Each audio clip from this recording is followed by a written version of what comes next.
Hello student, welcome to EPG Pathshala. I am Dr. Nimisha Jadhav from School of Studies Environmental Chemistry, Jivaji University, Gwalior. Today we are going to discuss about the analysis and control methods of carbon monoxide, carbon dioxide and ozone under the paper of environmental analysis. The learning objective of this module including the analysis and control method of carbon monoxide and carbon dioxide and the determination of ozone and oxidants related to ozone. First of all, we have discussed about the control method and the analysis method of carbon monoxide and carbon dioxide simultaneously. The carbon monoxide is generally a colorless and the odorless gas which is formed due to the incomplete combustion of the fossil fuel. This gas causes poisoning by binding with the hemoglobin. So when a person is affected with the carbon monoxide poisoning, then he is suffocating with the air, because the air is carbon monoxide replace the oxygen molecule from the hemoglobin and associated with the and make the strong bond of carbon monoxide with hemoglobin. The carbon dioxide is the other important gas which is naturally present in the environment, but due to some various anthropogenic activities, the day by day the concentration of the carbon dioxide increases in the atmosphere, and this is the gas which is mainly responsible for the global warming and the greenhouse effect. The main causes of releasing these gases into the atmosphere including the use of water heater, then furnaces that are used for the industrial purposes, exhaust of the motor vehicles and the tobacco smoking. Here we are discussing about the analysis of carbon monoxide and the carbon dioxide. Because these two gases are the primary pollutants of the ambient air quality, so their analysis is very much important, and nowadays the temperature of the atmosphere is continuously rises, and it is a main concern of the whole world. Then when the more rise in the temperature continued, then due to the greenhouse effect or the global warming, then the whole earth is submerged in the in the marine or by the sea level. So that's why the continuous monitoring of such kind of gases which are responsible for the global warming is necessary. The standard method is the monoxide level is the non-dispersive infrared spectrophotometric determination of carbon monoxide and the carbon dioxide. This method is based on the capacity of carbon monoxide to absorb the infrared radiation. This figure shows the non-dispersive IR spectrophotometer for the analysis of carbon monoxide and the carbon dioxide. You have seen in this figure that at the lower side of this figure there is a temperature control external cooler, heat sink and the spinning filter chopper disc. The main role in the non-dispersive IR spectrophotometer is the spinner filter, which continuously move down, so there are internal and external coolers are required to control the temperature of this chopper. Then up above that the IR detector placed, and at the upper side of the chamber there is an IR emitter, radiation emitter is situated, which emits the IR radiation that is absorbed by the gases which enter into the spinning chopper disc. Either it will be a carbon dioxide or the carbon monoxide. Then the IR detector detects the signal of the presence of these gases continuously. So when the sample gas enter into the chamber, the pressure and temperature both are controlled by the instrument, and the vacuum pump maintain the vacuum in the entire system of the internal system of this IR non-dispersive IR spectrophotometer. So by this spinning of the spinning chopper, the one arm of this chopper is working as an reference arm, and the other two arms is working as a working electrode of carbon monoxide and for the carbon dioxide. So the chopper is continuously measured both the gases simultaneously, and this type of non-dispersive IR spectrophotometer continuously monitor the carbon monoxide concentration in the atmosphere or the carbon dioxide concentration in the atmosphere. The major instrumental part involved in this spectrophotometer, including a sample cell and the reference cell, and two infrared sources and a detector cell. The reference cell is filled with a non-absorbing gases such as nitrols, and the sample cell filled with the sample gas like carbon monoxide or the carbon dioxide. The detector consists of two compartments separated by a thin metal diaphragm and fine with carbon monoxide. Now we've discussed about the working of this non-dispersive IR spectrophotometer. In operation of this spectrophotometer, an optical chopper alternately exposed to the reference and the sample cells to the infrared sources. The reference cell passes almost all the infrared energy onto one compartment of the detector cell, while varying amount of infrared energy inversely proportional to carbon monoxide concentration in the sample cell reaches the other detector compartment. Since more radiation enter to the reference cell, this figure shows the experimental setup of the photothermal spectrophotometer. It is inside picture of the non-dispersive IR spectrophotometer. This figure shows that how the light enters into the sample cells and detected on the photothermal spectrophotometer detector. We have seen here that the light source passes through the lens, where the shutter is alternatively pass the light through the chopper, and chopper is continuously moved down so that it will chop out the irrelevant radiation, and only IR radiation passes through the monochromator, which can be passed through the sample chamber, and the photoacoustic chamber is there, which detect the signal or the light absorbed by the gases that are present in the sample cell like carbon monoxide or carbon dioxide. Then remaining emitted light is observed by the other amplifier, and which is recorded on the computer. So this setup is continuously monitor the presence of gas into the atmosphere. The carbon monoxide and carbon dioxide both are determined by this technique, but the carbon dioxide is not considered as a major pollutant, and the carbon monoxide is released into the atmosphere as a secondary pollutant. So this spectrophotometer is mostly used for the determination of carbon monoxide rather than a carbon dioxide.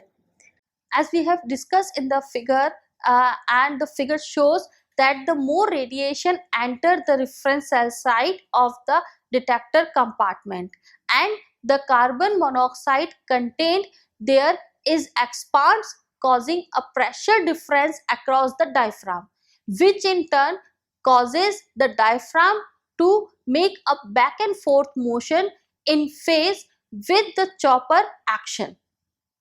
The magnitude of the diaphragm distension is a function of the absorbing carbon monoxide concentration in the sample cell. The mechanical movement of the diaphragm is converted into an electrical signal which can be amplified and recorded. The commercial instruments can detect carbon monoxide concentration from 0.1 ppm up to 25 to 100 ppm. Now we discuss here about the interferences of the determination of carbon monoxide by this spectrophotometer. Water vapor are the main cause of interferences which absorb along with the carbon monoxide, and it can be removed by providing a drying stage before the measurements are made. The major disadvantage of using this non-dispersive IR spectrophotometer analyzer because it have rapidly responds the good sensitivity over a wide range of concentration, but it suffers from the problem of drifting. So this is the only drawback of using this spectrophotometer for the determination of carbon monoxide. The other instrumental methods for carbon monoxide and carbon dioxide analysis, including the chromatographic analysis, electrochemical techniques, UV lamp, mercury vapor technique, and the catalytic analyzer, are frequently used for the carbon monoxide and carbon dioxide determination in the air sample. Now, first of all, we have discussed about the chromatographic technique. The gas chromatograph is mainly used for the determination of these two gases. In this method, the carbon monoxide is separated from the mixture and it is converted to the methane, then that is subsequently by the hydrogenation process, and the methane thus formed is detected by the flame ionization unit. This technique is quite suitable for measuring the ambient carbon monoxide concentration, and it is very much specific for the determination of carbon monoxide. The limit of detection ranges from a minimum of 0.05 ppm to the highest urban concentration level. The analyzer is relatively expensive and requires hydrogen for the conversion. The other technique used for these two gases like carbon monoxide and carbon dioxide analysis is the electrochemical analysis. It is also known as ultraviolet mercury replacement. In this analysis, the gas sample is passed over the hot iodine pentaoxide at 150 degrees centigrade when the iodine gas is liberated.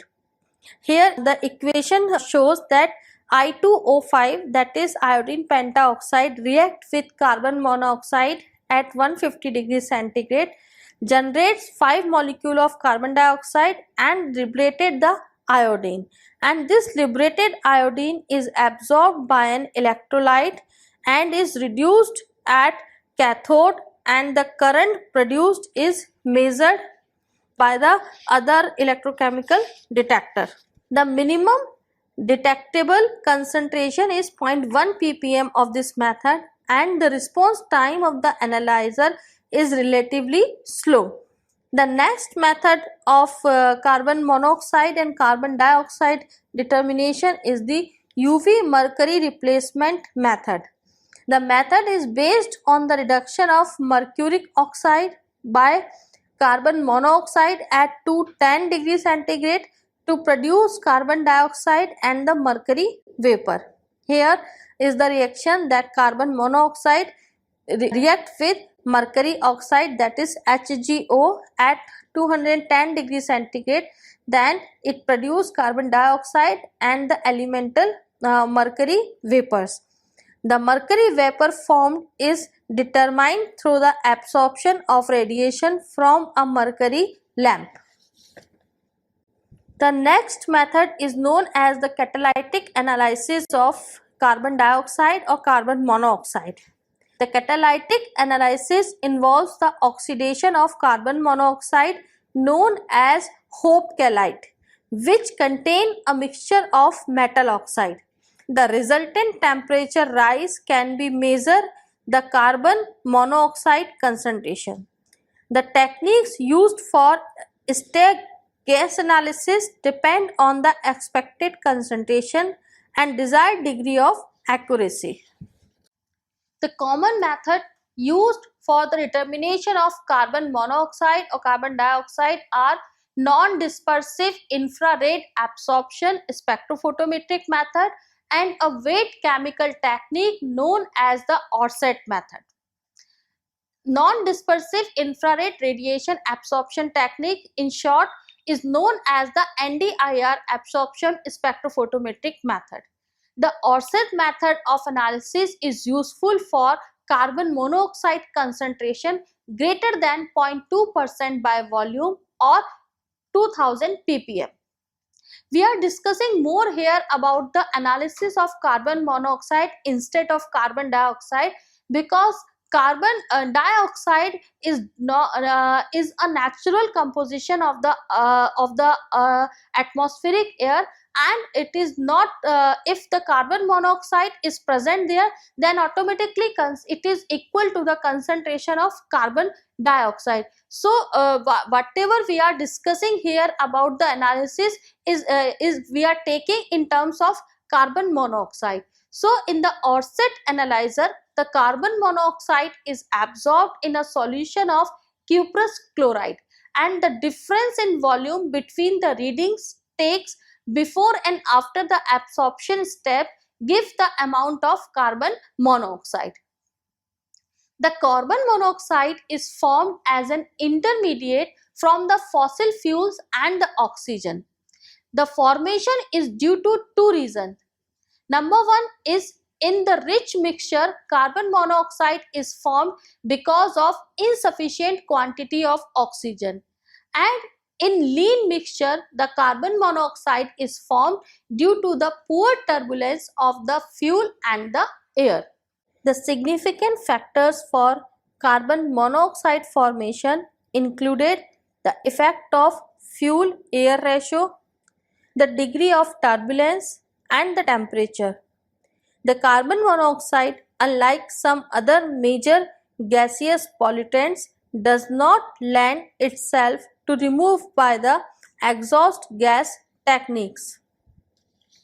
The best approach is the control of its formation. This is not easy because the control strategies for carbon monoxide and nitrogen oxides are basically in conflicts. The merits of each type of combustion equipment need to be analyzed. Both the pollutants could be reduced simultaneously, and the most practical method of reducing the carbon monoxide emission from the stationary combustion sources is by proper design, then installation, then operation and maintenance of the combustion equipment. The carbon monoxide and hydrogen are widely used in the chemical industry. For manufacturing of methanol, ammonia and various organic acids and aldehydes, the carbon monoxide is used for the production of these chemicals. The significant amount of carbon monoxide are generated and handled, and the emission from the chemical and the petroleum industries are minor source of carbon monoxide. The major source of carbon monoxide in the atmosphere is the automobile exhaust, and the major source of carbon dioxide is the automobile exhaust as well as the intensive combustion of the fossil fuel. The next major atmospheric pollutant is the ozone and the other oxidants. Here we are discussing about the determination and sampling methods of ozone and the oxidants. Oxidants are those substances that oxidize a reference material or the solution under the certain conditions. It includes peroxides of hydrocarbons and the substances such as peroxyacyl nitrite. The standard method for the determination of total oxidants, phosphate, buffered, potassium iodide, colorimetric techniques for Salzman. In this method, a sample of air at a known flow rate is passed through the solution of 1% neutral buffered potassium iodide solution. The liberated iodine is measured colorimetrically at 352 nanometer. The concentration measured is directly related to the total oxidant concentration in the air sample.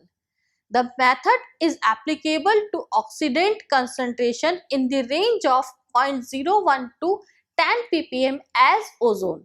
The standard potassium iodide method has been automated using a continuous flow colorimeter. The 10 to 20% neutral buffered potassium iodide solution is used in order to minimize the effects of reagent depletion by the reaction. The sulfur dioxide interference can be eliminated by incorporating in the sampling train a glass fiber paper filter impregnated with chromic acid. Here you have seen the picture of spectrophotometer. This is a device which is used to measure the absorbance of the various air pollutants spectrophotometrically. This instrument is based on the principle of Lambert-Beer's law, which confirm that the absorbance is directly proportional to the concentration of a substance present in the solution. So by this formula we can the spectrophotometer gives the reading of the absorbance, and we can calculate the concentration of the substance by using the reading of absorbance. In the second picture, the filter, glass fiber filter is shown here, which is particularly used for the purpose of sulfur dioxide analysis.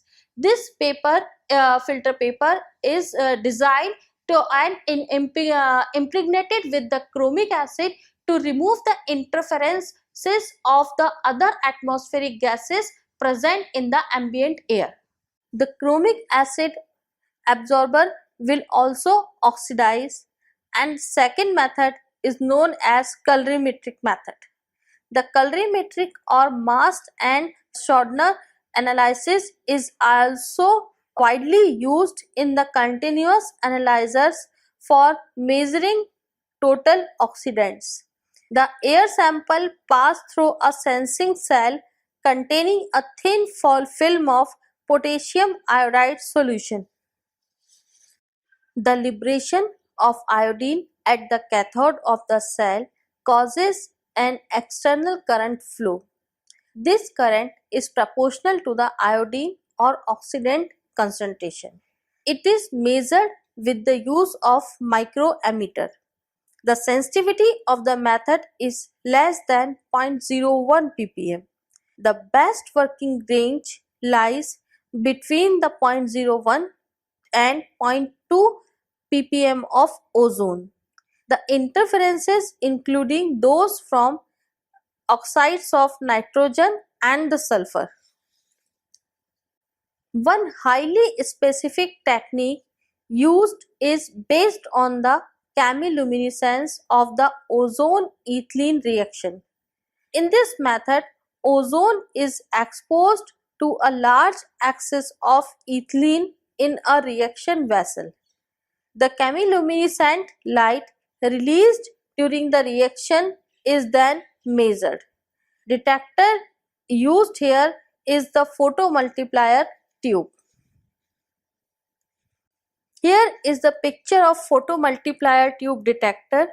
Here we have seen when the light are imparted on the photomultiplier tube, then the focusing electrode going to be active, and there are various types of small diodes arranged sequentially inside the tube, where they are working as a anode and the photocathode.